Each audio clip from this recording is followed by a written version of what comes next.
ઉજ્જૈન નગરીના રાજા ભોજની આ વાત છે. રાજા ભોજ પ્રજા વત્સલ હતા.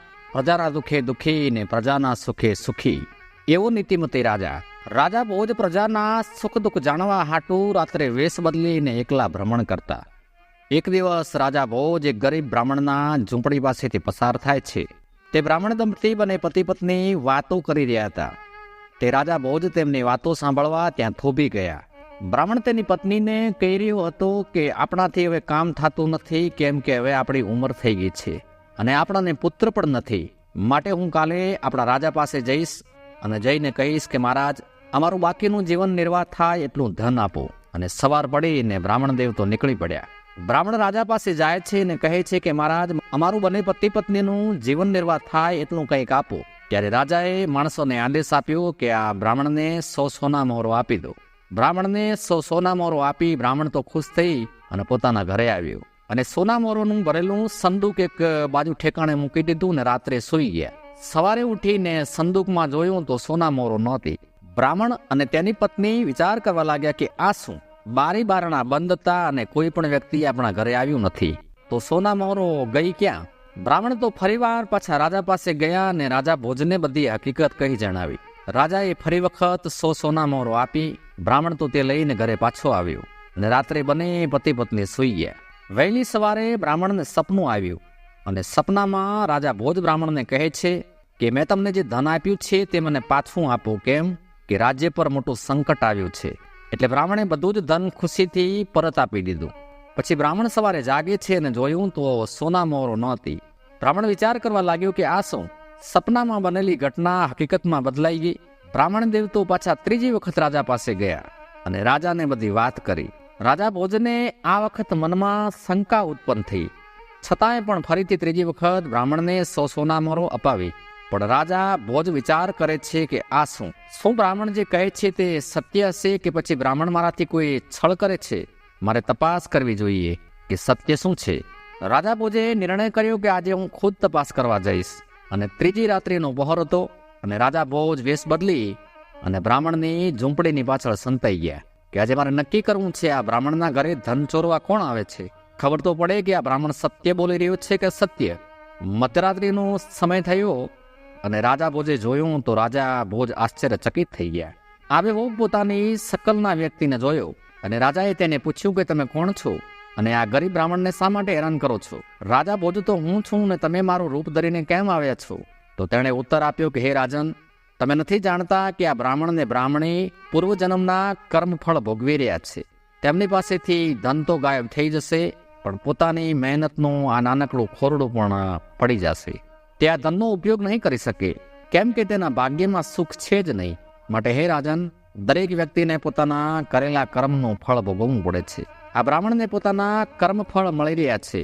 રાજા ભોજ કહે છે કે હા, એમાં કોઈ સંચય નથી, પણ મારી તમને વિનંતી છે કે તમે તે બ્રાહ્મણને દંડ ના આપો. હું દંડ ભોગવવા હાટુ તૈયાર છું. ત્યારે તે રાજા ભોજના સ્વાંગમાં આવેલા માણસે કહ્યું કે રાજા, કર્મફળ તો દરેકને ભોગવવા જ પડે છે. અને આટલું કહીને તે માણસ અદૃશ્ય થઈ ગયો. વખત વીતતો ગયો. એક દિવસની વાત છે.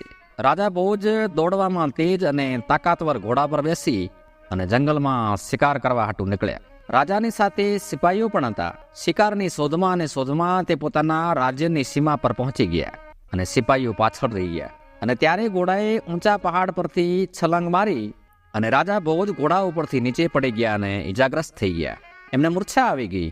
માથાનું મુગટ પણ પડી ગયું. થોડી વાર પછી જ્યારે રાજા ભોજને મૂર્છા વળી ભાનમાં આવ્યા અને તેમણે જોયું કે તે બીજા રાજ્યના સિપાહીઓના કબજામાં હતા. સિપાહીઓએ પૂછ્યું કે તું કોણ છો અને અહીંયા કેમ આવ્યો છે?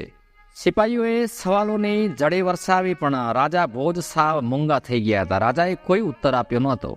તેથી સિપાહીઓએ એ રાજા ભોજને શત્રુ સમજીને ખૂબ જ માર્યો અને નગરની બહાર સુમસામ સ્થળમાં ફેંકી દીધા. હવે બન્યું એવું કે તે રાજ્યમાં એક તેલી હતો જેનું નામ ગંગુ હતું. તે ગંગુ તેલી ત્યાંથી પસાર થયો અને તેની નજર રાજા પર પડી અને રાજા ભોજના કર્મ ભાગ્યે રાજા ભોજને ગંગુ તેલીના ઘરે પહોંચાડી દીધા. ગંગુ તેલીએ તેમની મલમપટ્ટી કરીને રાજાને સાજા કર્યા. ગંગુ તેલી રાજાને જોઈને સમજી ગયો હતો કે આ કોઈ સાધારણ વ્યક્તિ તો નથી. પરંતુ રાજા જાણતા હતા કે જો હું મારી સાચી ઓળખ આપીશ તો આ રાજ્યનો રાજા મને શત્રુ સમજીને જેલમાં કેદ કરી દેશે અને આ સમય કેદ થવાનો નથી. માટે તે ચૂપ રહ્યા. ગંગુતેલીએ રાજાને પોતાને ત્યાં કામ કરવા રાખી લીધા. રાજા ભોજે મનમાં વિચાર કર્યો કે ગંગુતેલીએ મને જીવતદાન આપ્યું છે, માટે મારે તેનું ઋણ તો ચૂકવું જ છે. રાજા ગંગુતેલીને ત્યાં નોકર બનીને કામ કરવા લાગ્યા અને કામ કરતા જાય ને ગીત ગાતા જાય. આમ આખો દિવસ રાજા કામ કરે અને ગીતો ગાતા જાય. ગંગુતેલીને ત્યાં તેલ લેવા આવતા ગ્રાહકો પણ ગીતો સાંભળતા અને મોજમાં આવી જતા. હવે તે રાજ્યના રાજાને પણ સંગીત સાંભળવાનો ખૂબ જ શોખ હતો.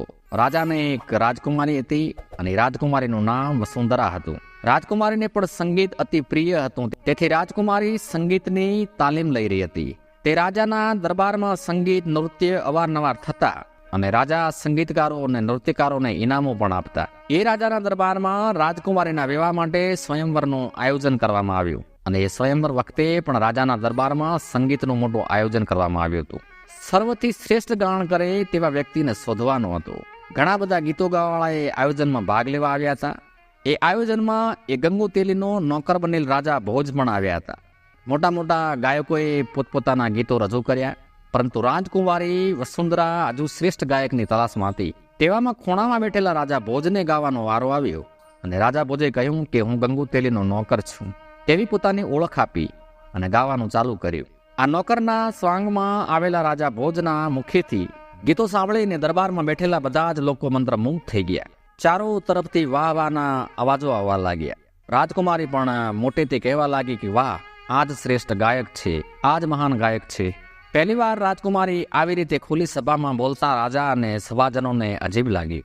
તે નોકર રૂપી રાજા ભોજનું ગાણું સાંભળી અને રાજકુમારી તેના પર વારી જતી હતી અને ફરીવાર ઊભા થઈને ઊંચા અવાજથી કહેવા લાગી કે આ જ શ્રેષ્ઠ ગાયક છે, હું આના પર વારી ગઈ છું, હવે તો આજ મારો જીવન સાથી બનશે. ત્યારે રાજાએ કહ્યું કે બેટી, આવી રીતે વંશ જોયા વગર આવું કહેવું યોગ્ય નથી, કેમ કે તું કોઈ સાધારણ કન્યા નથી, તું તો રાજકુમારી છે અને આ માણા એક તેલીના ઘરનો નોકર છે. ત્યારે રાજકુમારી બોલી, પિતાજી, આ યુવાન કોઈ સાધારણ નથી, આ પણ કુળવાન વ્યક્તિ છે. તમારે પારખા કરવા હોય તો તેની તમે પરીક્ષા કરીને જોઈ લ્યો. રાજાના રાજ્યમાં જ્ઞાનીઓની કોઈ કમી ન હતી. તે રાજાના રાજ્યમાં 4 દેવો હતા: ધર્મદેવ, કર્મદેવ, તપદેવ અને પુણ્યદેવ. આ 4 વિદ્વાનો સભામાં બેઠેલા હતા. એટલે રાજાએ સભાજનોને સંબોધતા કહ્યું કે આ 4 વિદ્વાનો શ્રેષ્ઠ ગાયકની પસંદગી કરશે. રાજા સિદ્ધરાજે સૌથી પહેલા ધર્મદેવને પ્રશ્ન પૂછ્યો કે હે ધર્મદેવ, આ પૃથ્વી પર સૌથી ધાર્મિક કોણ છે? ત્યારે ધર્મદેવે કહ્યું કે રાજન, તમે તો બુદ્ધિના ભંડાર છો, પણ મને જ્યાં સુધીનું જ્ઞાન છે તે પ્રમાણે ઉજ્જૈન નગરનો રાજા ભોજ સૌથી ધાર્મિક છે. પછી તપદેવને પ્રશ્ન પૂછ્યો કે હે તપદેવ, તમે બતાવો કે તમે કોને તપસ્વી માનો છો? ત્યારે તપદેવે કહ્યું કે હે રાજન, તપસ્વી તો રાજા ભોજ જ છે, કેમ કે કેટલાય યુદ્ધોમાં જીવન મૃત્યુની વચ્ચે રહીને વિજય થયા છે. આવા તપસ્વી વ્યક્તિને મૃત્યુ પણ નજીક નથી આવી શકતું. રાજા સિદ્ધરાજે ત્રીજો પ્રશ્ન કર્મદેવને પૂછ્યો કે તમે બતાવો કે આ ધરતી પર કોના કર્મો શ્રેષ્ઠ છે? ત્યારે કર્મદેવે કહ્યું કે મહારાજ, રાજા ભોજના જ કર્મો શ્રેષ્ઠ છે. રાજાએ છેલ્લો પ્રશ્ન પુણ્યદેવને પૂછ્યો કે હે પુણ્ય દેવતા, તમે બતાવો કે એવો કોણ પુણ્ય આત્મા છે કે મારા રાજ્યમાં આવીને મારી રાજકુમારીનું પાણી ગ્રહણ કરે? ત્યારે પુણ્યદેવે કહ્યું કે હે રાજન, આ ધરતી પર પુણ્ય આત્મા તો રાજા ભોજ જ છે.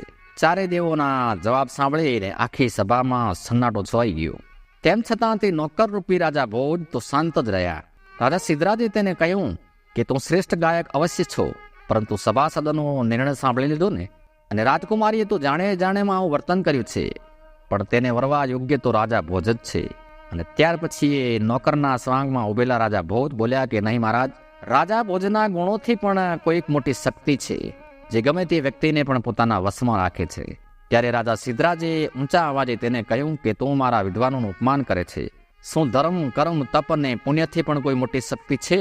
તને ખબર નથી કે મારા વિદ્વાનોનું અપમાન કર્યાનું શું દંડ છે? ત્યારે તે રાજા ભોજે કહ્યું કે હા મહારાજ, દંડ તો ખરાબ કર્મોનો મળે, સત્ય બોલવાથી નહીં, સત્ય બોલવા પર તો ઇનામ મળે છે. રાજા સિદ્ધરાજે કહ્યું, સત્ય? કેવું ઇનામ? તપ, કર્મ, ધર્મ ને પુણ્યથી પણ કંઈ અધિક હોઈ શકે? ત્યારે રાજા ભોજે કહ્યું કે હા મહારાજ, ભાગ્ય. રાજા ભોજમાં આ 4 ગુણો હોવા છતાં એ 4 ગુણોથી પણ વધુ પ્રભાવિત છે ભાગ્ય. રાજા ભોજમાં આ 4 ગુણો હોવા છતાં પણ તે અહીં તેની ઠોકરો ખાય છે. ભાગ્ય પ્રબળ છે. 4 ગુણો પણ ભાગ્યને નથી ટાળી શકતા. ત્યારે રાજા સિદ્ધરાજે પૂછ્યું કે શું તું રાજા ભોજ છો? ત્યારે એમણે કહ્યું કે હા મહારાજ, હું એ જ રાજા ભોજ છું અને આ બધું તો ભાગ્યના ખેલ છે અને પછી રાજા ભોજે પોતાની સાથે બનેલ આગળની બધી જ હકીકત ને બધી ઘટનાઓ કહી સંભળાવી. અને એના પછી રાજા સિદ્ધરાજે જે રાજકુમારી વસુંધરાને એ રાજા ભોજ સાથે પરણાવી દીધી. દર્શક મિત્રો, આ કથાનો સાર એ છે કે ભાગ્ય એ કર્મોને આધીન છે અને ભાગ્ય આગળ કોઈનું કશું ચાલતું નથી. ધન્યવાદ.